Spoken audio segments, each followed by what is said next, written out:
Hello everyone, আসসালামু আলাইকুম। Bangladeshi blogger রূপা চ্যানেলে সবাইকে স্বাগত জানাচ্ছি। আমি রূপা বলছি।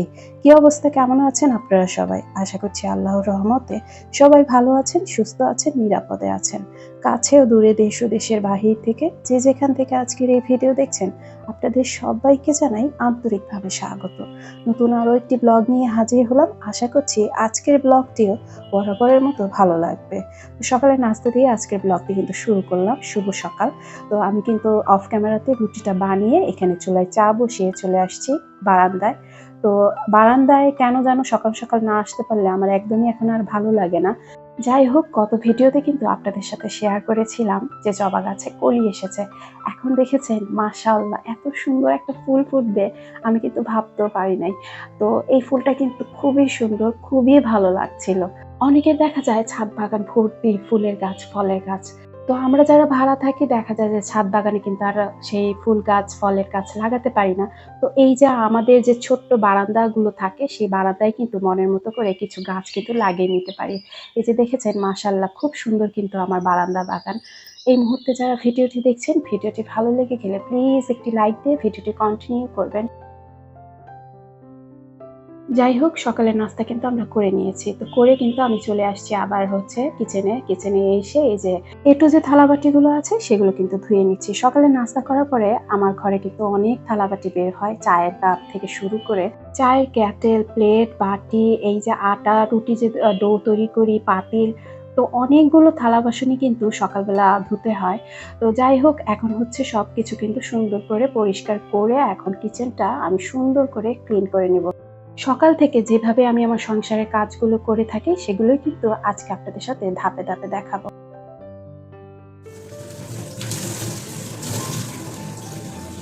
আমার প্রিয় আপু, প্রিয় ভাইয়ারা যারা এই মুহূর্তে ভিডিওটি দেখছেন, এখন একটা লাইক দিতে ভুলে গিয়েছেন। প্লিজ একটি লাইক দিয়ে ভিডিওটি কন্টিনিউ করবেন। আপনাদের ছোট্ট একটি লাইক আমার এই ভিডিওটাকে অনেকের কাছে নিয়ে যাবে। আর ভিডিও দেখতে দেখতে যদি ভিডিওর কোনো অংশে ভালো লেগে যায় বা আপনার মন ছুঁয়ে যায়, চ্যানেলটি সাবস্ক্রাইব করে পাশে থেকে যেতে পারেন। আমি কিন্তু কিচেনটা সুন্দর করে পরিষ্কার করে নিচ্ছি, এই যে আপনাদের সাথে তা শেয়ার করছি। প্রতিদিনই আমি এইভাবে সংসারের কাজগুলো করে থাকি। আমি কিন্তু সকালে আগে কিচেনটা পরিষ্কার করে নিই। তারপর হচ্ছে গিয়ে আমি বেডরুমটা সুন্দর করে গুছিয়ে অন্যান্য কাজগুলো করে ফেলি। পরিপাটি ঘর মানে শুধু কিন্তু জিনিসপত্র নয়, একটা শান্তির নিঃশ্বাস, একটা আপন ভুবন, একটা গোছানো ঘর। শুধু চোখে নয়, মনও যেন প্রশান্তি আনে। ঘরের প্রতিটি কোণ যেন মনের প্রতিটা অনুভবের প্রতিচ্ছবি।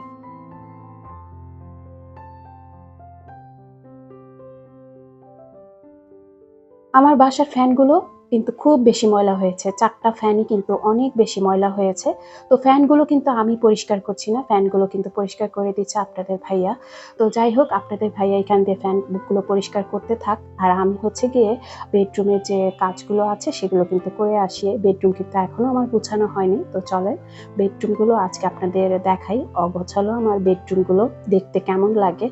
আমার বাসা খুব বেশি কিন্তু এলোমেলো হয়ে থাকে না। আমি সবসময় একটু পরিপাটি থাকতে খুব বেশি পছন্দ করি। হ্যাঁ, এই জায়গার জিনিস ওই জায়গায় থাকে এই যা, কিন্তু খুব বেশি কিন্তু এলোমেলো থাকে না। গতকালকে কাপড় ধুয়েছিলাম, তো এগুলো কিন্তু বারান্দায় ছিল। তো বারান্দা থেকে এনে কিন্তু বিছানায় রেখেছি। এগুলো আগে ভাঁজ করে নিই, তারপর হচ্ছে গিয়ে বিছানাটা পরিষ্কার করে নিব। এখন আপনাদের সাথে একটু শেয়ার করা যাক, যেহেতু আমি হাতে কাপড় ধুই সবসময় কিন্তু আপনাদের সাথে বলি।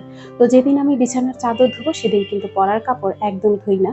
আর যেদিন পরার কাপড় ধুবো সেদিন কিন্তু বিছানার চাদর আর ধুই না। আর আমি কখনোই ২ টা বিছানার চাদর একত্রে ধুই না। কারণ কি জানেন?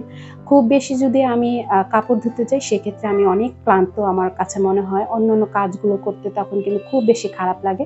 আমি কখনোই অনেকগুলো কাপড় একসাথে জমিয়ে তারপর কিন্তু ওয়াশ করি না। আমি প্রতিদিন চেষ্টা করি পরার যে কাপড়টাই বের হয় সেটা ধুয়ে ফেলতে। আপনাদের সাথে কথা বলছি আর এখান দিয়ে কিন্তু আমি আমার কাজগুলো করে নিচ্ছি। তো কথা বলতে বলতে একজন আপুর কমেন্ট পড়ে আপনাদের শোনাই। তো আপুটা কমেন্ট করেছে এরকম: আজকাল সোশ্যাল মিডিয়ায় স্ক্রল করলেই দেখি সবার জীবন কত সুন্দর, ঝলমলে স্বপ্নের মতো। মনে হয় সবাই যেন সুখে ভরা, হাসি খুশি। আমি একটু বলি, হয়তোবা আমার ভুল ধারণা হতে পারে। অনলাইনে যতটা সহজ দেখায় জীবনটা, আসলে বাস্তব জীবন কিন্তু ততটাও সহজ নয়। ততটাও হাসি খুশি নয়। আসলে বাস্তব কথা কি জানেন? অনলাইনে দেখি সবাই যেন একদম সুখী, কিন্তু বাস্তবতায় প্রতিটা জীবনের পিছনে থাকে অসংখ্য দুঃখ ও সংগ্রাম। জীবন কখনো ঝলমলে নয়, সবার গল্পে দুঃখ লুকিয়ে থাকে। অনলাইনে যা দেখি সব কিন্তু সত্যি না। ক্যামেরার পিছনের গল্প আমরা কেউ দেখি না। প্রতিটা হাসির আড়ালে থাকে না জানা সংগ্রাম, অশ্রু আর ক্লান্তি। অনেকেই দেখবেন স্বামী নিয়ে খুব গর্ব করে, বলে আমার স্বামী আমাকে এটা দিয়েছে, ওটা দিয়েছে, বিদেশ থেকে এটা এনেছে। শুনতে কিন্তু আমাদের খুব ভালো লাগে। অনেকেই আবার ক্যামেরার সামনে দেখবেন একদম পরিপাটি, চুলের একটা গোছাও যেন এদিক ওদিক নয়, দেখে মনে হয় সাজানো ছবির মতো। কিন্তু মনে রাখবেন, সোশ্যাল মিডিয়ার সবকিছু সব সময় কিন্তু পুরো সত্যি হয় না। বুঝতে পেরেছেন কি আপু? কেউ সুখের ছবি দেখায়, কেউ দেখায় উপহার, কিন্তু ভিতরের সম্পর্কের গল্পটা আমরা কিন্তু কেউ দেখি না। এই হচ্ছে সোশ্যাল মিডিয়ার ঝলমলে কাহিনী। তাই আমি বলবো আপু, সোশ্যাল মিডিয়ার ঝলমলে জীবন দেখে কখনোই মন খারাপ করবেন না। কথা বলতে বলতে আমি কিন্তু এখানে বিছানার চাদরটা তুলে কিন্তু ভিজিয়ে দিয়েছি। তো যাই হোক, এখানে এখন হচ্ছে গিয়ে ড্রেসিং টেবিলটা সুন্দর করে কিন্তু পরিষ্কার করে নিব, যেটা আমার প্রতিদিনের কাজ। পরিষ্কার পরিচ্ছন্ন করে ঘরবাড়ি রাখতে খুব বেশি ভালো লাগে।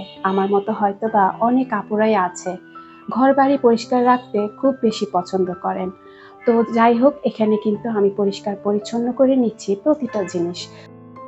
আমার আরেকজন আপুর কমেন্ট করে আপনাদের শোনাই।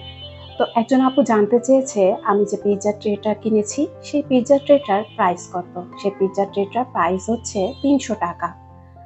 আরেকজন আপু জানতে চেয়েছে সিঙ্কের উপরে আমি যে কর্নার শেলফটা লাগিয়েছি সেটা কিভাবে। সেটা হচ্ছে গিয়ে ড্রিল করে কিন্তু লাগিয়েছি। আর ওইটার দামও জানতে চেয়েছে, ওইটার দাম কত। ওইটা 120 টাকা কি 100 টাকা এরকমই দাম নিয়েছিল। আমার মনে নেই, অনেকদিন আগে কিনেছি তো আপু, সেজন্য ভুলে গিয়েছি। আর আমি যখনই মানে কোনো কিছু কেনাকাটা করি একসাথে অনেকগুলো কেনাকাটা করার কারণে মাঝে মধ্যে কিন্তু ভুলে যাই প্রত্যেকটা জিনিসের দাম, আর মনে থাকে না। এই যে ছোট ছোট জিনিসগুলোর দাম কিন্তু তেমন একটা মনে থাকে না, ভুলে যাই। যেমন 100 টাকা 150 টাকা এই দামগুলো একটু কনফিউজড হয়ে যায়, কোনটা 100 টাকা আর 150 টাকা এরকমই হবে দামগুলো। তো শেয়ার করছি, আমি সব কিছু পরিষ্কার করে নিচ্ছি। আপনারা ক্যামেরাতে কতটুকু দেখতে পাচ্ছেন জানি না, প্রতিটা জিনিস কিন্তু প্রতিদিন মোছার পরেও এত বেশি ধুলা পড়ে কি বলবো। সবকিছু ঝেড়ে মুছে তারপর হচ্ছে গিয়ে এই যে প্রতিদিন কিন্তু এইভাবে ঘরটা কিন্তু সুন্দর করে ঝাড়ু দিয়ে নিই। প্রতিদিন কিন্তু এইভাবে আমি আমার সংসারের কাজগুলো করে থাকি। আসলে কি বলেন তো, এলোমেলো ভাবে কখনোই কিন্তু কাজ সুন্দর হয় না। দেখবেন কি যে এখানে একটা কাজ করেছেন আবার আরেকটা কাজ করতে গেছেন, দেখবেন তখন খুব এলোমেলো হয়ে যাবে কাজগুলো। প্রতিটা কাজ কিন্তু ধাপে ধাপে করলে ঘরের সব কাজ কিন্তু অনেক সহজ হয়। ওই যে দেখেছেন যে আমি কাপড় কিন্তু ভিজিয়ে রেখেছি। কাপড়টা কিন্তু আমি যেহেতু এটা বিছানার চাদর, বিছানার চাদরটা সপ্তাহ বিছানা ছিল বলে কিন্তু খুব বেশি ময়লা হয়েছে। এখন কিন্তু এই যে ঘরটা ঝাড়ু দিয়ে তারপর হচ্ছে গিয়ে আমি বিছানার চাদরটা কিন্তু ওয়াশ করতে যাব। তো বিছানার চাদরটা কিন্তু আমি ওয়াশ করে নিয়েছি। এই যে এখন হচ্ছে বারান্দায় কিন্তু মেলে দিব।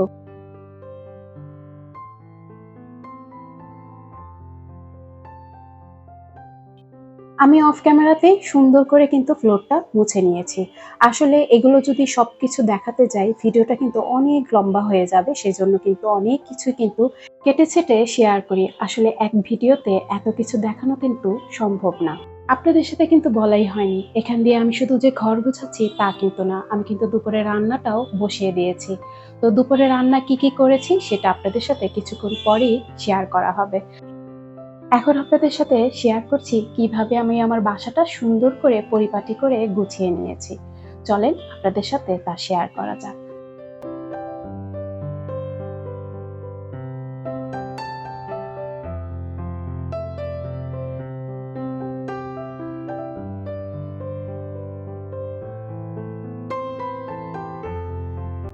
আপনাদের সাথে 10 মিনিটের একটা ভিডিওতে কত কিছু শেয়ার করে ফেলি। আসলে এই কাজগুলো করতে কিন্তু অনেকটা সময় লাগে। যে কাজগুলো করে সেই কিন্তু জানে এই কাজগুলো করতে কতটা পরিশ্রম।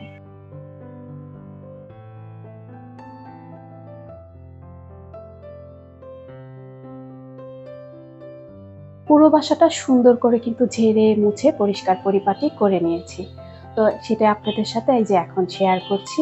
তো এর মধ্যে কিন্তু আমি গোসলটাও করে নিয়েছি। তো যাই হোক, এখন হচ্ছে গিয়ে আপনাদের সাথে শেয়ার করব দুপুরে আমি আজকে কি রান্না করেছি। আজকে দুপুরে যেটা আয়োজন করেছি সেটা হচ্ছে ডিম ভুনা, ঘন ডাল, ঢেঁড়স ভাজি আর হচ্ছে গিয়ে আলুর ভর্তা। তো এই খাবারগুলো আমাদের ঘরে কিন্তু খুব বেশি পছন্দ করে। আপনাদের সাথে কথা বলতে বলতে আজকে ভিডিওর একদম শেষ পর্যায়ে চলে এসেছি। আজকে এখান থেকে বিদায় নিচ্ছি আপনাদের সকলের সুস্থতা কামনা করে। আপনারা সকলেই ভালো থাকবেন। আল্লাহ হাফেজ। আসসালামু আলাইকুম।